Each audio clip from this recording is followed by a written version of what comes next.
ராஜேஷ், தொடர்ச்சியாக நேற்று இரவு திருப்பரங்குன்றத்தில் என்ன நடந்தது அப்படின்றத பார்த்துட்டு இருக்கோம். இந்த வழக்கு, அதாவது மேல்முறையீட்டுக்கு முன்பாக ஒரு வழக்கில் விசாரணை நடைபெற்று அதில் தீர்ப்பு வழங்கிதான் மலை மேலே தீபம் ஏற்றணும் அப்படின்னு சொன்னாங்க இல்லையா?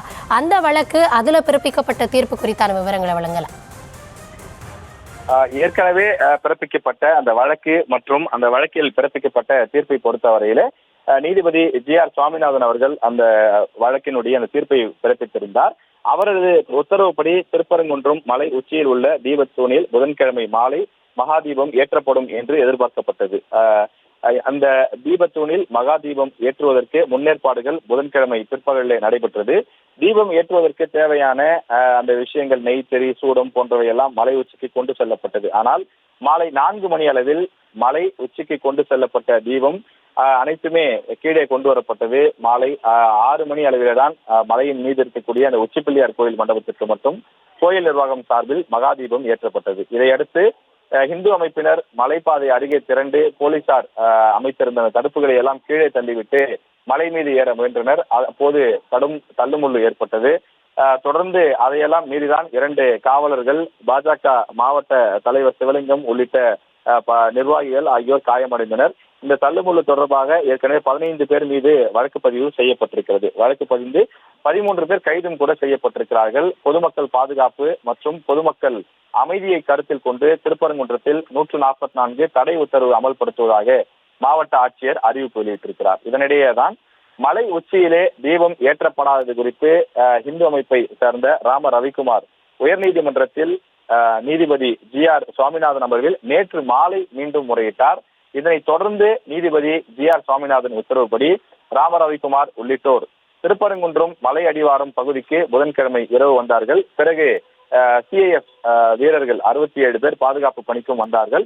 அதை அடுத்துதான் ராம ரவிக்குமார் உள்ளிட்டோர் நீதிமன்ற உத்தரவுப்படி CIF வீரர்கள் பாதுகாப்புடன் மலை உச்சிக்கு சென்று தீபம் ஏற்க தங்களை அனுமதிக்க வேண்டும் என்று போலீசாரிடம் கோரினர். அப்போது மாவட்ட நிர்வாகம் 144 தடை உத்தரவு போட்ட காரணத்தினாலே திருப்பரங்குன்றம் மலையில் ஏற அனுமதிக்க முடியாது என்று மாநகர காவல் ஆணையர் லோகநாதன் தெரிவித்திருந்தார். சுமார் 2 மணி நேரத்திற்கும் மேலாக இந்த பேச்சுவார்த்தை நீடித்தது. இருப்பினும் இதில் தீர்வு எட்டப்படவில்லை. இதையடுத்துதான் இரவு ஒரு 9:15 மணி அளவிலே இந்து அமைப்பினர் அங்கிருந்து புறப்பட்டு சென்றனர். எனவே இந்த மகாதீபம் முடிந்து விட்டாலும் கூட அங்கு விளக்கேற்றுவது சம்பந்தமாக, தீபம் ஏற்றுவது சம்பந்தமாக அந்த விவகாரம் இன்னும் ஓயவில்லை. எனவேதான் இன்றைய தினம் மேல்முறையீடு செய்யப்பட்டிருக்கிறது. அதாவது திருப்பரங்குன்றம் மலை உச்சியில் உள்ள தீபத்தூணில் கார்த்திகை தீபம் ஏற்றுவதற்கு மதுரை அமர்வு உத்தரவிட்டது.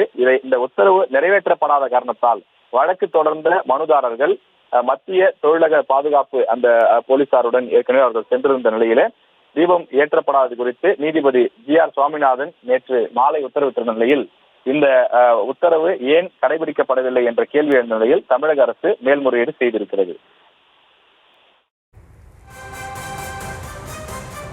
ராஜேஷ், தற்பொழுது அந்த மேல்முறையீட்டு மனுவானது விசாரணைக்கு எடுத்துக்கொள்ளப்பட்டு நீதிபதிகள் விசாரணை நடத்திட்டு இருக்காங்க. இதுவரைக்கும் அரசு தரப்புல தற்பொழுது என்னென்ன வாதங்கள் முன்வைக்கப்பட்டிருக்கு? தமிழக அரசு சார்பில் வழக்கறிஞர்கள் ஆஜராகி தற்போது தங்கள் தரப்பு வாதங்களை தெரிவித்துக் கொண்டிருக்கிறார்கள். தொடர்ந்து நாங்கள் மேல்முறையீடு செய்யவில்லை என தனி நீதிபதி கூறியது தவறு என்று தெரிவித்திருக்கிறார்கள். மேல்முறையீடு செய்வதற்கு 30 நாட்கள் அவகாசம் சட்டப்படி இருக்கிறது என்று தமிழக அரசில் ஆஜராக இருக்கக்கூடிய வழக்கறிஞர்கள் தெரிவித்திருக்கிறார்கள். நீதிமன்ற அவமதிப்பு வழக்கை விசாரணைக்கு எடுக்க நீதிமன்றத்திற்கு அதிகாரம் இருப்பதை நாங்கள் மறுக்கவில்லை. ஆனால் உரிய வழிமுறைகளை பின்பற்ற வேண்டும் என்று தெரிவித்திருக்கிறார்கள். பிரதான வழக்கில் ஏற்கனவே பிறப்பித்த உத்தரவை மீறி நீதிமன்ற அவமதிப்பு வழக்கில் உத்தரவு பிறப்பிக்க முடியாது எனவும், நேற்று சட்டம் ஒழுங்கு பிரச்சனை ஏற்பட்டது எனவும் தற்போது தெரிவிக்கப்பட்டிருக்கின்றது. தொடர்ந்து தமிழக அரசு சார்பிலே ஆஜராகி இருக்கக்கூடிய வழக்கறிஞர் தொடர்ந்து தங்கள் தரப்பு நியாயத்தை தொடர்ந்து தெரிவித்திருக்கிறார். அதாவது தமிழக அரசு சார்பில் கூடுதல் தலைமை வழக்கறிஞர் ரவீந்திரன் தற்போது வாதம் செய்து கொண்டிருக்கின்றார்.